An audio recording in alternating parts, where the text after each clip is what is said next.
its part, India committed to, quote, assume the same responsibilities and practices as the acknowledged nuclear weapons states.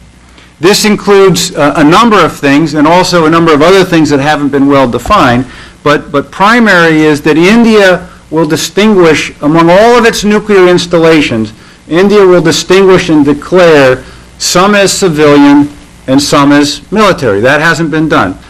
The civilian facilities, India will then accept international inspection on what's called safeguarding. So the International Atomic Energy Agency, which just won the Nobel Peace Prize last week, would come to India and monitor these facilities, in many cases as it hasn't done before. India also committed to continue its moratorium on nuclear weapon testing, and also promised basically to join a treaty that has not been negotiated, but which would be a global agreement not to produce further material for nuclear weapons.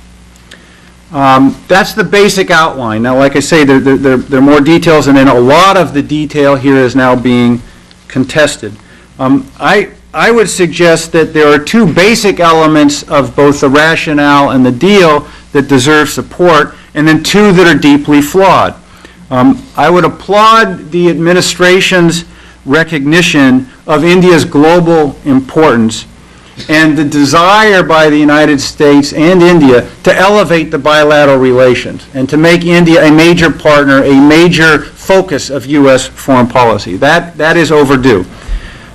Secondly, I think the administration is also correct that non-proliferation rules need to be adjusted so that they don't stifle India's economic development.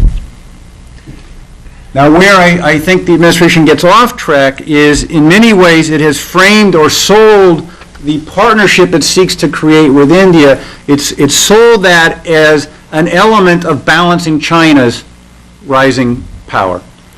And the second problem, which is the one that the U.S. Congress is going to focus on, I believe, in its debates on whether to change U.S. law, is the fundamental looseness of the nuclear deal. Vital questions hadn't either been thought of or we don't have answers to them.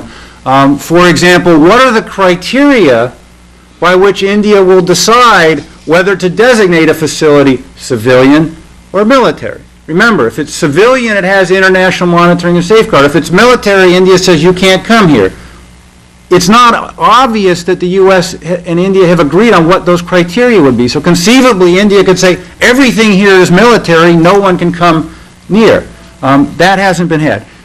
Secondly, the safeguards that we believe India will put on its civilian facilities, will they be in perpetuity? I believe the U.S. Congress will demand that they will be in perpetuity. I know a lot of people that the Congress will consult would demand this. I know that a lot of the international community will demand this. Except I don't think India will accept it, or I have my doubts whether India would accept it, because guess what? The United States and the four other acknowledged nuclear weapon states don't accept those kinds of safeguards on their nuclear facilities. And so we are going to demand, Congress is going to demand, I believe, that India accept perpetual safeguards, because if you go to Congress and you say, we want to change the rules so we can supply nuclear technology and fuel to India, but don't worry, we're not undermining non-proliferation, because India's agreed to put a bunch of facilities under safeguards that it never had. Okay, that's the good news. That's supposed to make Congress want to agree to this. And then somebody asks the question, well, how long will those safeguards be? And they say, oh no, India could say tomorrow that it changed its mind and it wants to pull the safeguards off the facility, and we would agree to that. And the Congress is going to say, well, what did you really get then? And so this issue hasn't been vetted or discussed fully at all. The basic framework, I would say, though, is correct, that the non-proliferation interests of the United States and the international system are too great to sacrifice by giving India all that it wants, all that it seeks. But on the other hand, the interests in India's development are too great to sacrifice by refusing to adjust the non-proliferation rules. So the best policy is going to be one that lies somewhere in between these positions.